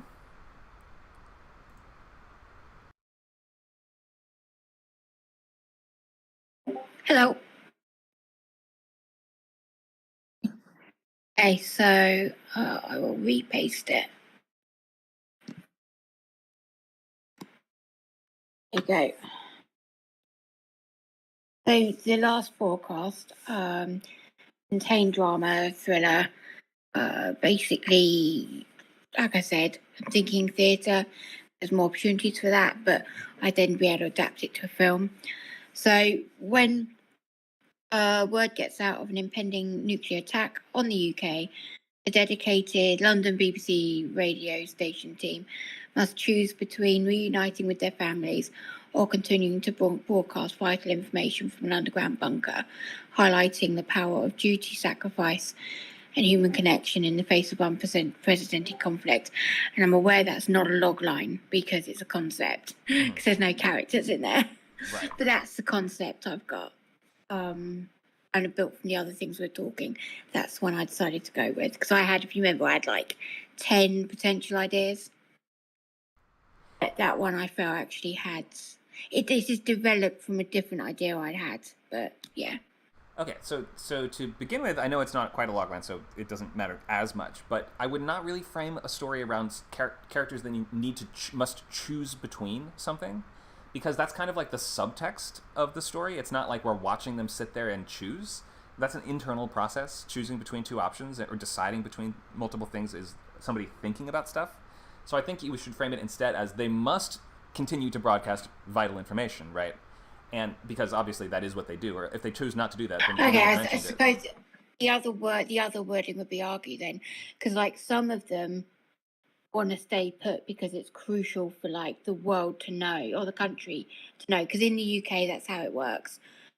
They defer to the BBC to keep broadcasting, and that's one of the commitments you have from being a BBC broadcaster. So then there would be some kind of debate with some of them saying no, we're staying, and some of them wanting to leave. But if they leave, then potentially it could cause harm to all of them, because if one of the nuclear things has like gone off, there could be nuclear stuff out there. So basically it's kind of more like they're stuck there, and some of them are happy to do their duty and some of them are not so happy. Okay, so you probably want to frame this around, again, I know you don't have a protagonist chosen, maybe in mind yet, but it would probably be the person... I do have Go one ahead. in mind. You do, okay. And an antagonist. Okay, so I think framing it around them to begin with would start to make the story shape a little bit clearer. For instance, if you start to say, like, you know, the domineering head of this broadcasting company or this station or something like this, he must continue broadcasting or maybe must maintain order amongst his, you know, fracturing ranks or something like that as the world falls apart as he continues. I think first of all, you have to kind of make it clear why this is so important. Like, what information is so vital that people would die to or risk their lives to ensure that it's getting out there? And how many people do you actually need to do it? I would wonder those questions right off the bat. But beyond that, I guess I would say you're dealing with one character that's trying to keep this going, and you probably have an antagonist that's trying to either stop it or at least trying to, I'm not sure, are they stuck there, or is the team keeping them there or something like that? What's stopping the people who disagree from just leaving? Well, they're not, once they've gone into the bunker, they're not allowed to because it's a secret bunker and it couldn't reveal to the enemy. Like, if people then leave, you know, once you got all the nukes going off, the protocol is that once you're in the bunker, you don't leave. Like, that's the protocol. But also there could be an argument, I suppose, thinking about it, you saying that, let's have a different argument. They all know that's the case. But then you got the debate about whether or not we give people who are also sheltering entertainment or not, because other people in the country are all sheltering. I imagine it being a nuclear missile that has been intercepted, so you've got the fallout, but it's not actually hit anywhere, which again is a very real scenario. So all these people are sheltering and they've got their radios, right? And so then the debate could be between BBC are supposed to not do, or any radio station, it doesn't have to be BBC, any radio station that's still broadcasting, they get their information from a government specific personnel who passes it on to them, and then they all pass it on to their listeners. That's the way it works. If you had someone who's saying, no, we should carry on putting on music, no, we should be entertaining these people, they need it, and the other one being like, oh no, the protocol is that we don't. Like, that could be an interesting debate. But that's just sort of like one moment or one scene. I don't think that really powers a whole play. No, or that's why I thought it's better with this whole thing of him being stuck there and wondering, you know, that to me, the story is about, like you say, it's a moment, but like the story is about them being the ones telling everyone what's going on without actually knowing what's going on. Oh, they don't even know what's going on? Well, they only know what, like, they're being told by the government. So, and then of course you'd have secrets being revealed, like the fact that one of them knew it was going to happen ahead of time, so managed to actually get his family out, like, you know, the station owner knew it would happen for ahead of time through contacts with an MP, so managed to get his family out of the dangerous zone. And, you know, and the other people are like, well, why didn't you tell us? We could have warned people early. And you got that kind of drama, and you're stuck with these people and you start to find out, like, that this goes deeper than, I mean, it is a nuclear attack from another country. Right. So here's what I perceive as a potential problem. The fact that you say that they're all stuck there together, it frames the entire movie around this conflict between people that half of them are like, we need to keep broadcasting, and half of them are just like, no. But they can't leave, so they're just their argument is, we just want to stay in this bunker and do nothing? Well, with the making a decision, I imagine that being the inciting incident, that being like the pivotal moment that, or not the inciting incident is the news of the broadcast, but like that moment where those that decided to stay, or those that were forced to stay because they needed to stay, like, say, the technician, for example, as a potential, I don't know if he would be the antagonist, but, you know, they had no choice. They would, that's it, now they can't leave. So the choice sort of comes then, and then once it's the bunker sealed, that's it, they're in there. But now you got the anger of, you didn't let me leave, you know, that kind of. So there's kind of rivalry and resentment between the different factions here. It almost seems like you should frame this around the conflict between, like, that should be the centerpiece of this, not the debate of whether or not we should broadcast, but this is about the guy trying to maintain control of his bunker from an opposing faction that exists within it, or like a mutiny. Yes, yeah. Okay, that's how I would reframe this then. This is Right. everything else that you're talking about here is like, if this guy maintains control of his situation, then that's what will happen. But the whole story is not about people sitting around talking about, well, should we keep broadcasting? Yes. No. No. Okay, right. So obviously a play you have more room for debate and discussion. I understand that a play is much more dialogue based than a typical movie. But in any case, it sounds like what is in there, but that you're not sort of bringing to the surface is that this is about that kind of mutiny power struggle. And I think that's where the dramatic meat of the story sounds like it is. Does that sound right to you? Yeah, Okay. definitely. And I mean, the reason I put drama/thriller is that, I imagine under heated circumstances, things can get quite violent or even dangerous, with people Yeah. getting cabin fever. So it's not like they're going to be in there for just 24 hours, it's days. Sure. Yeah, definitely. They don't know. Yeah, it could be any amount of time. What's it called? Did Yeah. you see 10 Cloverfield Lane? Yeah. So that kind of, It's a good you don't know. Yeah, it is. Because then you got the thing of, the food running out and and the uncertainty as to what's actually going on outside. yeah. And especially if one person seems to know more and isn't letting on. Yep. That's always a great plot beat too. Yeah. So I imagine that maybe there is an MP in there who was being interviewed before it happened. What's an MP? A military police? Oh, sorry, MP, Member of Parliament. Oh, like member your of Senate. Okay, we think of that as Yeah, military like police. your Senate. Okay. Yeah. So if he's in there, that could add drama. Definitely. Yeah, maybe the hook could be who's actually there, or who's in charge, or who's trying to take power, something like that. But just Yeah. overall, I would reframe it in terms of the sort of mutiny angle, and it's almost like a master and commander, like a ship movie, right? Like one faction wants to take the ship this direction, the other faction wants to take the ship another direction. Maybe they're even like, not we shouldn't be broadcasting, but more like we should be calling for help or something like that. We should be using this equipment Oh. for something else. Yeah. Or like if information comes out that they've got to keep quiet because it would cause mass panic, and the other side is like, no, everyone needs to know this. I don't know what that would be. Yeah, I don't know but- what would panic. A nuclear strike has already happened. I don't know how we panic people beyond that. Like, how do we panic them more? God, could we? In addition to nukes, there's also zombies. That would panic them even more.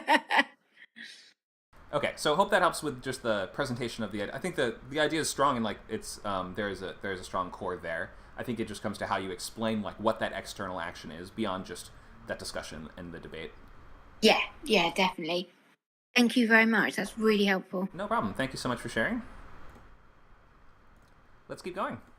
Who else has a hand raised? Habibi.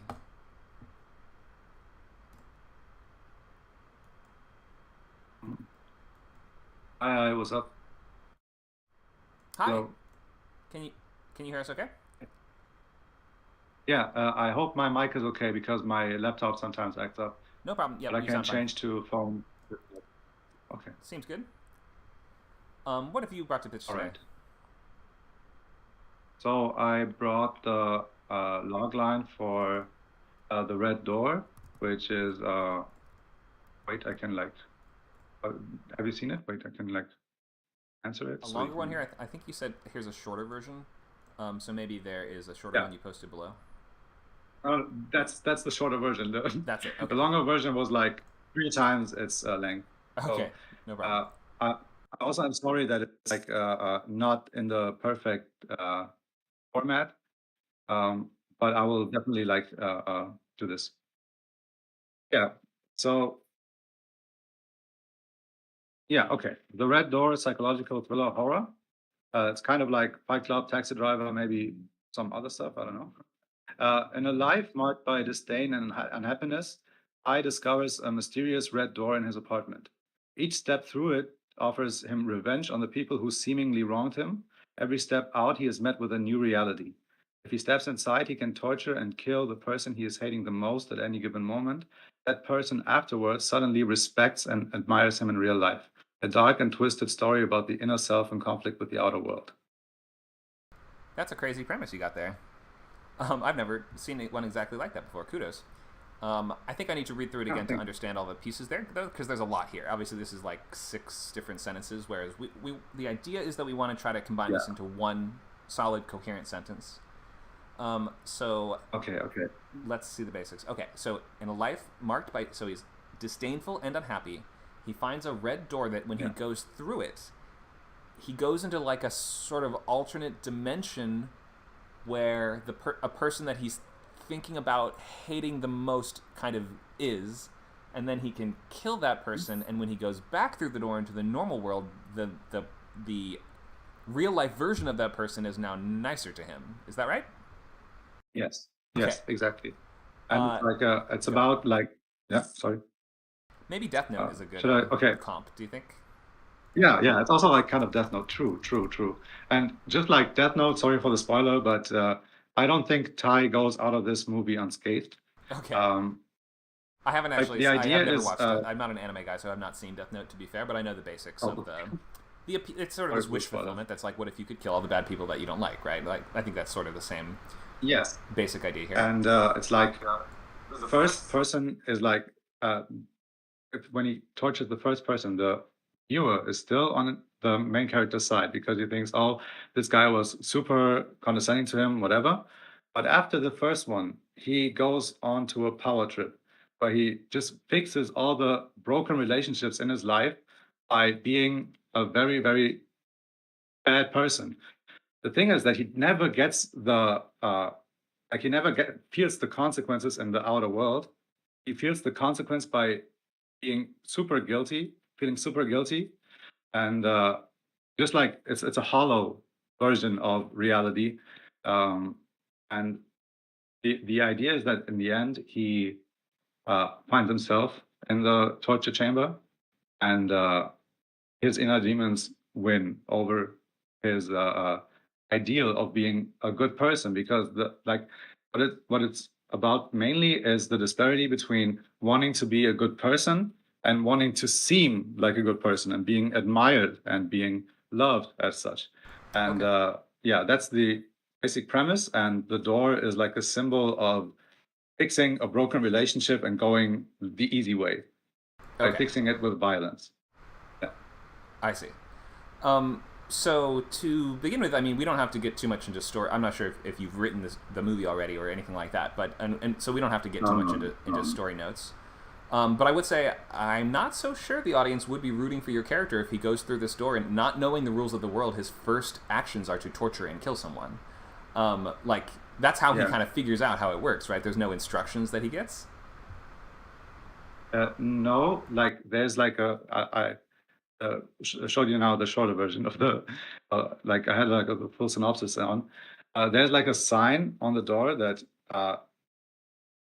tantalizes him to go in, and then there's like a sign within the room that tells him he cannot go outside without doing it, and he doesn't want to do it in the first time until the coworker starts being condescending to him the same way that he is in the workspace, and then he feels like, oh, I can exact revenge now. So if you're like exacting revenge, then it's better than just like torturing a person. That's what is going on through his head. Okay. But then, like, most people that come after never wronged him in this way. He just wants to be like loved and admired and stuff, you know? Mm-hmm. And the horror comes from the protagonist, not from anything else, basically. Right. So there's no antagonist, it seems like. Is that right? Yeah. Okay. Like, the thing is, like, he ends up on the chair himself at the end, right? At the end, right. So his guilt-driven idea of being a good person is the protagonist, and the inner demons that tell him, oh, I deserve that, I deserve all this praise and love and whatever, is the antagonist. But it's all going on through inside of him, you know? Okay, I think I see what you mean, but so let's ask the question, what obstacle is standing in his way? Just feeling bad? Just guilt?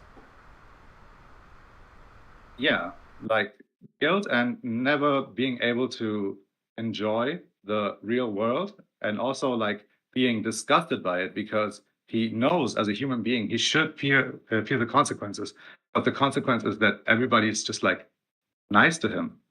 You know, like that feels bad. That feels hollow. That feels like he is not okay with this, which drives him even further down the line of like insanity and feeling isolated.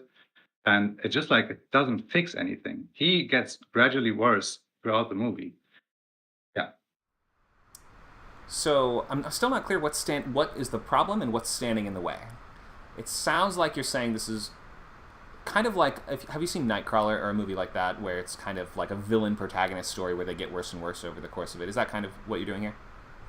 Yeah, exactly. Okay. But it's like go ahead. It should feel like a horror movie. It should feel like a horror movie, and like just like the idea of having a new scene with a new character, and you fear for the character to say something wrong because you know what the protagonist might do. But we know he feels terrible about it, and also that it's not real, so the stakes are kind of all over the place. I'm not sure this idea is fully working. It doesn't feel like a horror story because the main character is not threatened, not scared, and not in danger in any way. There's not really an antagonist or a hook to kind of like... I mean, the idea of the door that you go through, you can then kill your enemies on the other side, and then you come back through, and they act nice to you. I mean, I kind of like the basics of that, but it feels like it's missing a piece. Like, I feel like we need something else to make this more... Right now it feels kind of like an abstract art film and not like a horror thriller. Does that make sense? Because yes. I think your main character needs a more substantial obstacle.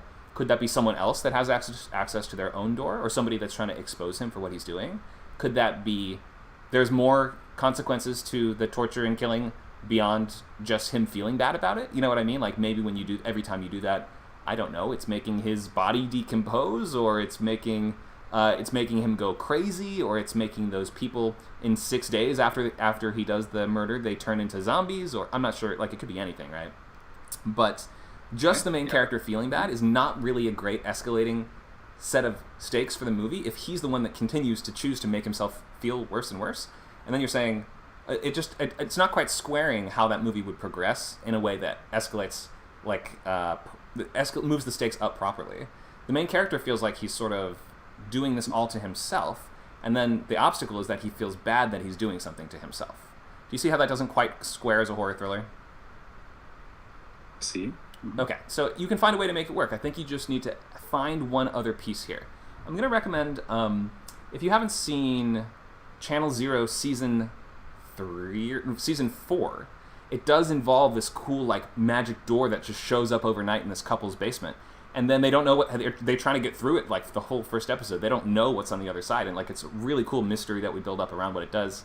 It turns out it's got this girl's imaginary friend in it that she locked away as a kid, and now when he comes back, he starts killing people, basically. That's kind of the essentials. Oh, okay. And that is like, obviously it's nothing like your story, but like, that is just an example of using the kind of like mysterious magic door to reach that horror thriller premise that has a clear set of escalating stakes and conflict. So you might need either, I would maybe think, maybe this is, if we're doing like a sort of villain protagonist for your story like this guy that's getting worse and worse, maybe you need another character trying to stop him, or something like that. Okay, yeah. And that would be kind of like Riz Ahmed character in Nightcrawler, like his little happy-go-lucky assistant. He's the one we're really rooting for. We're not rooting for Jake Gyllenhaal's character, Louis Bloom. We're rooting for the guy that's suffering as a result and is trying to stop him and is like trying to just make it through and survive. It's very hard to have a whole movie where we're rooting against the hero if we don't have someone else to root for. So I would think about adding one more central character, a central relationship, an antagonist, or something like that, which can add that clearer set of stakes and help us understand a little bit better what the progression and the escalation of danger will be. Because if the danger is fully just in the character's head, or if the problem is only in their head, which is, I feel bad, then it's hard to imagine how that would escalate to the point where a horror thriller needs to. But if we're dealing with his child or something like that, that's like, Dad, you have to stop using the murder door, then we can easily see how he's like, no, I refuse to stop using the murder door, and we can really amp up that divide between the father and the son, or whatever it is. So that's my suggestion to you. Go ahead. One idea that I just had, and then I'm going to leave you alone. It's like, what if like his inner demons feed off of him doing this, and then separating themselves and taking over his consciousness throughout the night, for example. Okay. And then he doesn't know. He forgets about it. He just forgets about it, and he doesn't like. But sometimes he just like has like short flashes of, oh wait, it used to be different. why is it like this now? And then it's just like it's an inner conflict, but it's like way more in the outer world if there's like two versions of him, you know? Sure. So there's like an evil self that either comes out of the door or he's able to talk to when he's in the door or something like that. Yeah. That's cool. That's a good starting point. I would work with that. See what you can get from there. Okay, thank you. Awesome. It's a very original concept, to be clear. I really like the basics. So just a little tweaking, just a little bit of amping up the stakes and the conflict and that level of urgency will really help you out. Yeah, I will do so. Thank you so much. Thank you. Okay. Anyone else? Talking palm tree.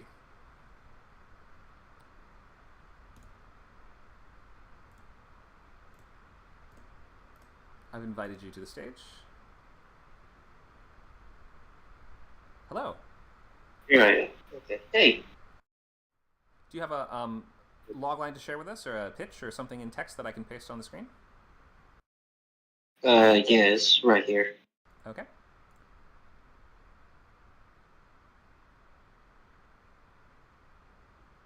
Oh, cards up, this one? Yes, sir. Got it. Can you read out what you have to start us off? So, the log line or the whole thing?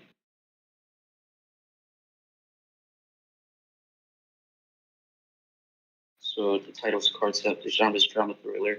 The long line is, after being offered to play cards in Las Vegas for the summer by senior nursing students, a young working class adult gets embroiled into a chaotic venture. The comp is 21.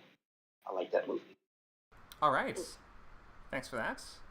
So I've got a couple questions right off the bat. The first big question is, what is the chaotic venture that he gets embroiled in?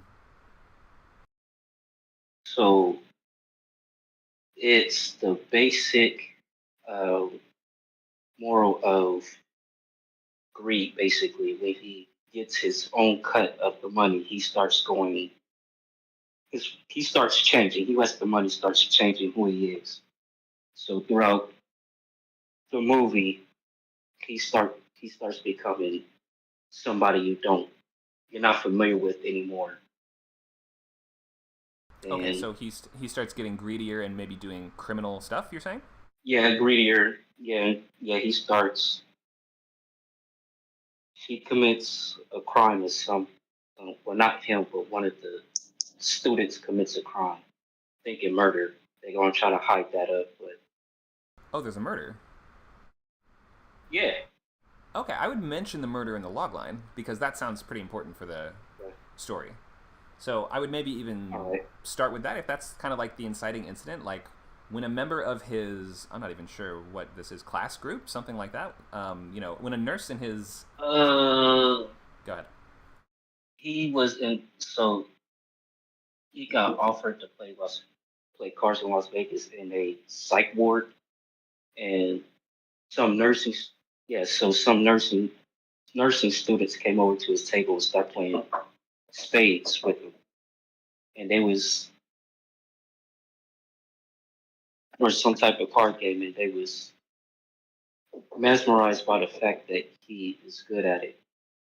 So they invited him to basically join his entourage to play Las Vegas in the summer, which that group did previously, but they want him to join. They like his talent, basically. Oh, okay. So that's interesting. So the way they recruit him is that he's in a mental hospital to begin with, is what you're saying, and then... Yep, vulnerable. Okay, that's cool. I like that. Yeah. I would mention that in the logline, too. You've sort of just described him as a young working class adult, which doesn't really tell us much of anything. But if he is like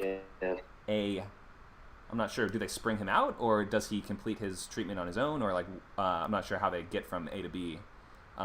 He completed his treatment, but one of them gave him a number to call them once he gets out, basically. Okay, I see.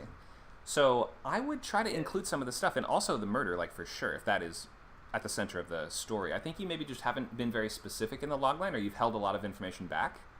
So I would give us more. Meaning not add a bunch of words, but I would start a new sentence that starts from the standpoint of,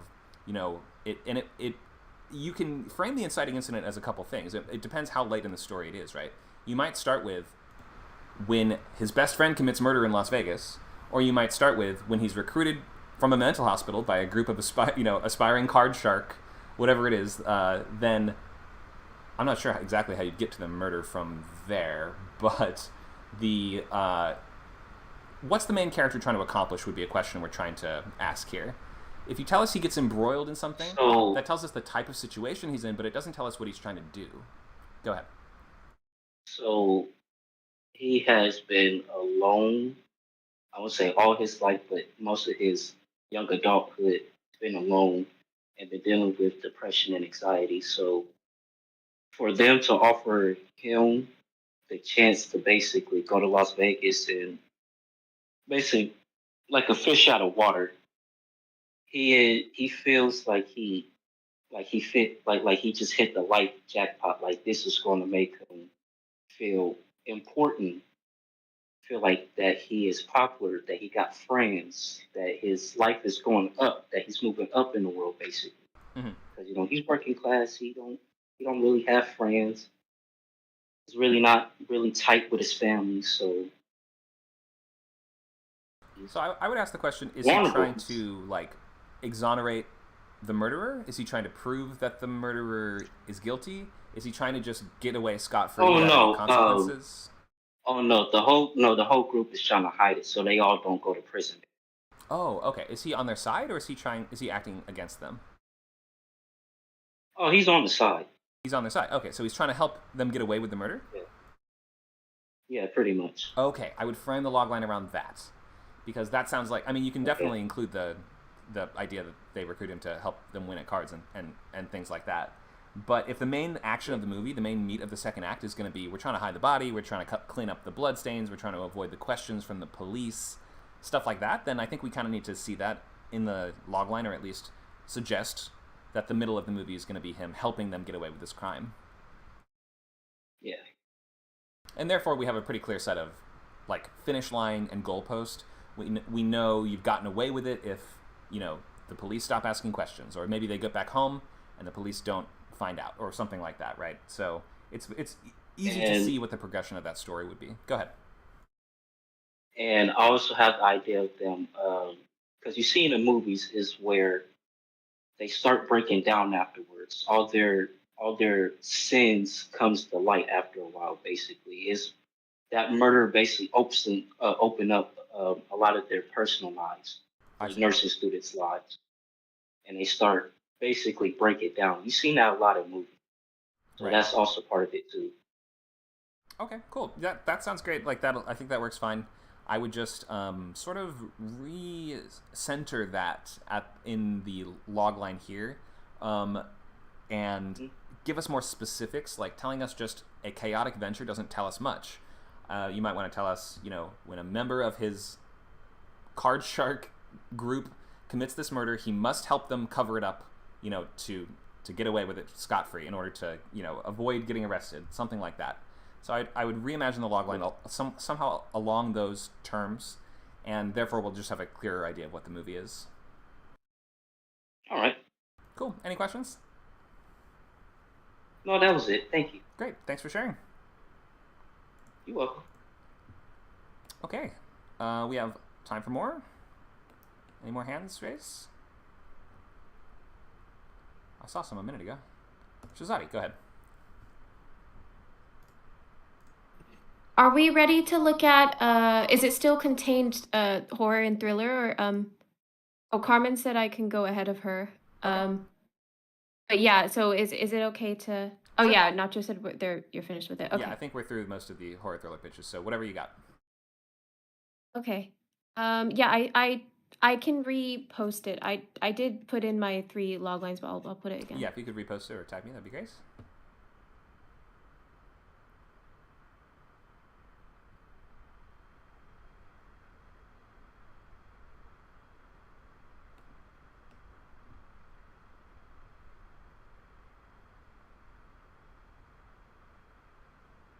Okay, I've tagged you in that. Can you see it?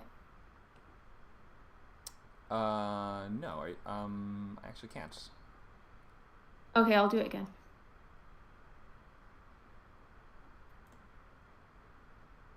There it is. Okay, got it. Thank you. Okay, so why don't you, read out what you have or explain what it is that you want to ask about? I just want to know which logline sounds the most coherent, and then I'll just go with that one. Hopefully, at least one of them is fine. Because this was after we spoke on Friday. Title is Rivers of Blood. The comps are The Namesake, Brick Lane, and Contagion. Genre is drama. The first one is after a crisis of contaminated blood causes an outbreak of HIV infections in his hospital. Prideful NHS doctor, pushed to his limits, must contain the infections while keeping his fractured family together amidst the turmoil. It's a little bit wordy, but yeah. Pushed to his limits after a severe outbreak of HIV infections. A prideful NHS doctor must contain the virus and keep his fractured family together. So that one's a bit shorter. And then the other one is after a postnatal blood transfusion leads his wife to test HIV positive, a prideful NHS doctor is pushed to his limits as he tries to save her life. Keep his fractured family together, and contain the outbreak of HIV infections.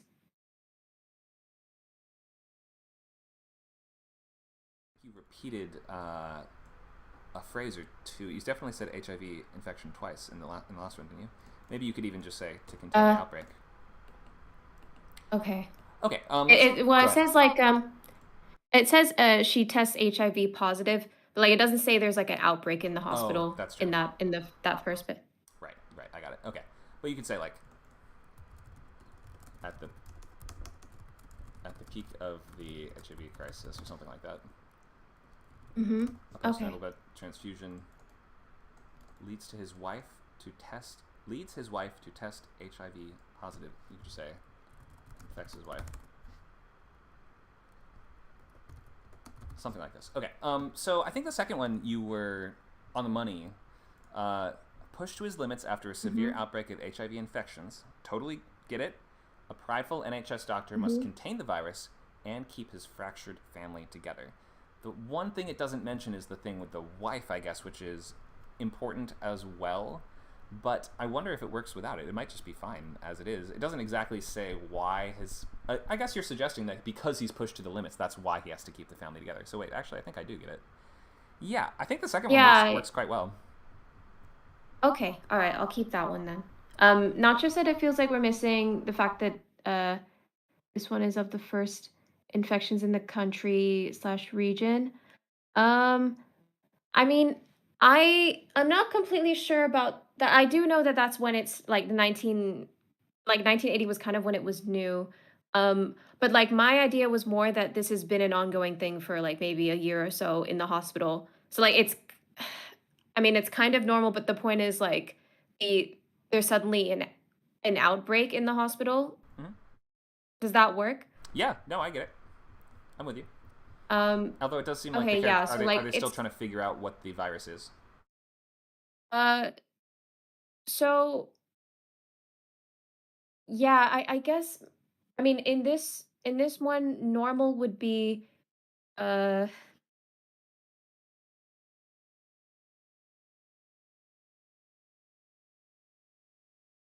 initially normal was going to be that there is HIV around, but it's not as prevalent in the hospital itself. Okay. Yeah, so I guess if that works, then yeah, yes. I think this logline has almost everything. The one I do miss the wife thing a little bit, so I'm almost like, can you just add like 2 or 3 words to somehow include the wife? But if you can't, it's okay. Like I think we get the salvage his marriage. Oh, okay, to salvage his marriage and keep his fractured family together. Maybe that's it. Yeah, try it out. But okay. At the end of the day, this works fine. I think I totally get the movie from this. Okay. What about the one Nacho just put in into the chat?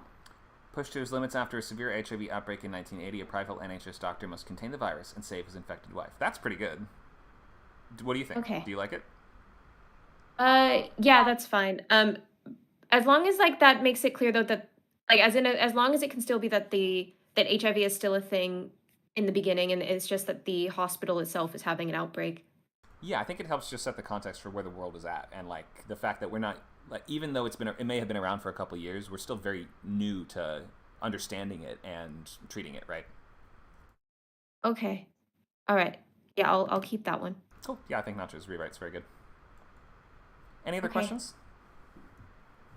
Oh, I mean, also the family thing, I guess it doesn't need to be in there with his wife as being like his marriage being one of the stakes. Well, the rewrite that Nacho just posted in the chat includes it all. I think that works quite well. If you don't think it's necessary, then I think it works without the wife. But this. No. Yeah, I don't mind including the wife, but I mean, should I include the fractured family as well in this one? In the one that is in the chat, or in one of these here? The one that Nacho just suggested. Oh, right. Must contain the virus and save his infected wife. That's a good question. I mean, in this, I get that saving his wife would lead to additional problems with his family, so I don't think you need it. Okay. All right. Yeah. Looking good. All right, thank you. Sure. Thanks for sharing. Okay, we have a little time. We can probably do one more. I see a hand raised from Michelle, and I saw one from Carmen earlier. It's down now, I think. Go ahead, Michelle. Hey, I just want to ask you to just look at my rewrite that I posted for the logline, if you don't mind. I just posted it in in the text. Posted? It got lost in the chat. I can read it for you if you want, because I found it. Can you copy it and paste it in to the sure text box? Thank you. Yeah, hold on just a second. Okay. Copy text. Okay.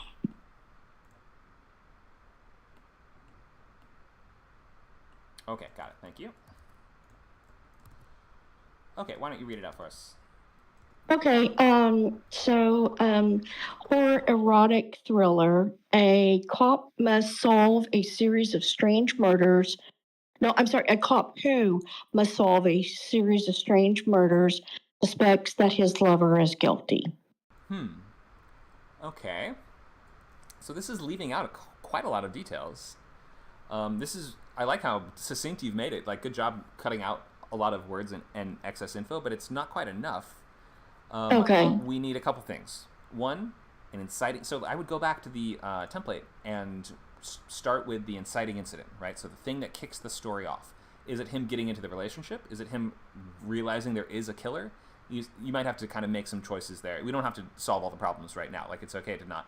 I'm just going to tell you, like, the types of stuff that I would do, and then you can spend some time on your own thinking of how to pull it off exactly. But so we'll start with inciting incident. So in inciting incident, an adjective protagonist must conflict before stakes. So in your case, you might write something like, when he, well, let's figure it out. It depends where you want to start the story, right? Like, it could be almost anywhere. I think you're saying he meets the killer and starts the relationship in the movie, right? He's not already in the relationship before he starts it. Yeah, he starts the relationship in the movie. So the first thing that happens is that he's on the job, and he and his cop buddy or fellow cop that he's working with are called to the scene of a young girl who's been killed, and so that's the normal work day for him, is this is solving these things. And then he meets the murderer, the serial killer, in the next scene, but he doesn't know that that's the serial killer. She's a CSI agent, and so that's his normal. And he's married, and we just we only see the wife in like very limited scenes, like when he's at dinner with her and he runs into the CSI agent. He says, "Oh yes, this is the CSI agent I'm working with," because she says, "Oh hi, officer, blah blah blah," it's good to see you again. And the wife wants to know, who's this woman, and, et cetera. So he introduces her, and that's how we meet the wife like halfway through. So, Okay, so I think that it sounds like your logline would probably look a little something like this. It might be when a married cop starts an affair with an unpredictable CSI agent. He comes to suspect that she's the serial killer he's hunting and must prove it before she kills his kid, or before she what? Like, think of what is the escalation that you could hint at, and that's kind of like the stakes. Okay, so when a married cop begins an affair with a CSI agent, he suspects that she is the killer he is chasing. Yeah, and must stop her or prove it or arrest her before blank stakes. Okay, because what she does in the end is she kidnaps his daughter, and and I'm thinking that, okay, she's a smart woman. How does she not realize that this is going to end up in her being arrested? But she does it because she can. She has the power to. So she's really just demonstrating her power there. Okay. So I hope that answers your question, though, of what I think I would try to reshape the logline a little bit about those terms, because you're trying to include the hook of the story. It's an erotic thriller, so we kind of need to know about the affair and that whole like illicit aspect of the relationship, and we need to know that he's dating the woman that he suspects is the killer. So we have to have all that in the logline. So reframing it along those lines, I think you'll make it a lot stronger. Okay, I'm going to say it again. A married cop, a married cop who is involved with a CSI agent. Well, you probably want to say that he starts an affair with her over the course of doesn't that happen in the movie? So when he starts an affair with an adjective CSI agent, so you'll want to give the description for what is she actually like. You don't have to solve it right now, but just think about it on your own, and later you can fill it in when you have a clear idea of how you want to portray that villain. And then you'll say he suspects she's the killer he's been chasing and must stop her before she kills again. Something like that. Okay, God, this is just so hard to do. Well, we just knocked it out in like 5 minutes of work. It's not too hard. Yeah, but I mean, I guess I think of the concept in my head, and then I feel like, the log line just comes out completely different than what I'm thinking of in my head. Yeah, no, I get it. I totally understand it. And this is like, it's a muscle like anything else, right? It's like lifting weights, it's like riding the bike, it's any of these things that over time you'll just start to be able to do it more like second nature. It'll just come much more naturally in the corrector format. But no matter who you are, everybody has to adjust the log lines and try a few out, and like they don't always come out perfectly formed right away, so it's totally normal. Oh, well, okay. So at the end of this, I put that that he must she is the killer. He must arrest before she kills his daughter. Is that okay? Sure. Yeah. Must arrest her, stop her, prove her guilt, whatever it is. Okay. Thank you so much. I appreciate it. No problem. Thanks for sharing. Okay. I think we had one more question from Becky, which I have time to take, but we don't have any more time for more log lines at the moment. I recommend, if you want to do more with the feature, then sign up for Script Camp, because we've got plenty more classes in this Feature Bootcamp series. At scriptcamp.net, you sign up for unlimited membership for just $29 a month. You save 40% if you subscribe yearly, and includes video library, which has recordings of all the previous classes. We'll take our last question, and then we'll wrap up for today. Go ahead, Becky. Yeah, it's not really related to films. It's because you're from California. So working on my book, and as you know, my character's Californian. And I started talking about the house, and then there was 2 issues.